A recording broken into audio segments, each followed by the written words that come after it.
Hi hello welcome to iView entertainments. వింత ఆచారం కలిగిన కొడంగల్లూర్ దేవాలయం భారతదేశంలో ఎన్నో వేల సంవత్సరాల నుంచి ఉన్న పురాతన దేవాలయాలు, పుణ్యక్షేత్రాలు చాలానే ఉన్నాయి. ఒక్కో ఆలయంలో ఒక్కో ఆచారాన్ని, వింత అలవాట్లను పాటిస్తారు. అలాంటి విచిత్రమైన ఆచారాలను కలిగి ఉన్న కొన్ని దేవాలయాల్లో ఒకటే కొడంగల్లూర్ దేవాలయం.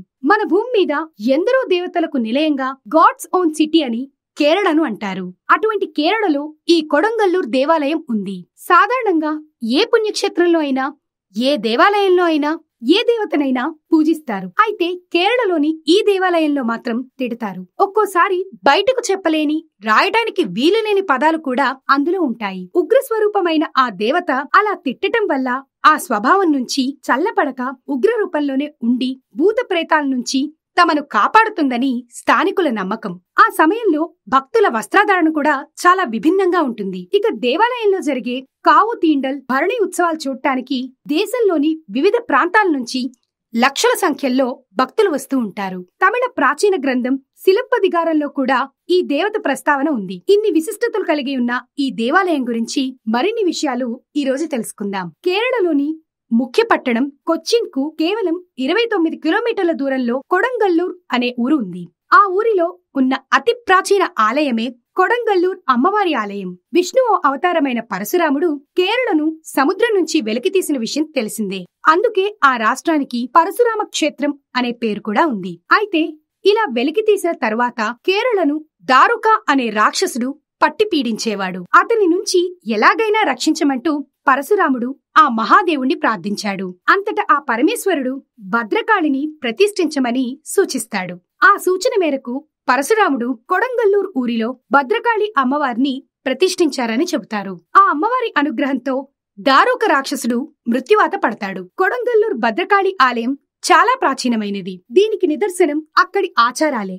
రాష్ట్రంలో ఆ మాటకు వస్తే దేశంలో ఎక్కడా కనిపించని చిత్ర విచిత్రమైన ఆచారాలు ఇక్కడ కనిపిస్తాయి. ఇక్కడి అమ్మవారికి ఒకప్పుడు విపరీతంగా బలిచ్చేవారట. కాని ప్రస్తుతం బలులను నిషేధించటంతో బలికి సూచనగా ఎర్రటి ఎరుపు రంగులో ఉన్న దోవతీలను అమ్మవారికి సమర్పిస్తారు. ఇక కావు తండల్ అనే ఉత్సవం సందర్భంగా భక్తులు కర్రలు చేత పట్టుకుని గుడి చుట్టూ ముమ్మారు ప్రదక్షిణ చేసి ఆచారం కనిపిస్తుంది. రిపీట్, ముమ్మార్లు ప్రదక్షిణం చేసే ఆచారం కనిపిస్తుంది. ఒకప్పుడు అమ్మవారు ఆయుధాలను ధరించి రాక్షసుల మీద పోరుకు వెళ్లిన సందర్భాన్ని ప్రతీకగా భక్తులు ఇలా చేస్తారని చెప్తారు. వీటన్నిటికంటే చిత్ర విచిత్రమైనది భరణి ఉత్సవంలో కనిపించే ఆచారం. మార్చి, ఏప్రిల్ నెలల్లో ఈ ఉత్సవం జరుగుతుంది. ఈ సందర్భంగా పూనకం వచ్చిన వారంతా గుడిలో పరుగులు పెడుతూ అమ్మవారిని దుర్భాషలాడతారు. కొడంగల్లూర్ అమ్మవారి ఆలయం కూడా చాలా విభిన్నంగా ఉంటుంది. 10 ఎకరాల సువిశాలమైన విస్తారంలో మహావృక్షాల నీడలో ఈ అమ్మవారి ఆలయం కనిపిస్తుంది. ఈ ఆలయంలోని అమ్మవారు కూడా 7 అడుగుల చెక్క విగ్రహంలో కనిపిస్తారు.